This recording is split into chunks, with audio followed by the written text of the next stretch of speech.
ఎలుకపైన ఊరేగి ఎల్ల లోకముల తిరిగి ఏలుచుందు వెల్లరను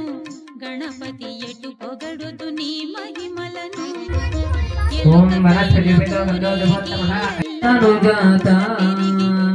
గజవరముపయుత శివసుతనత జన గజవరముపయుత శివసు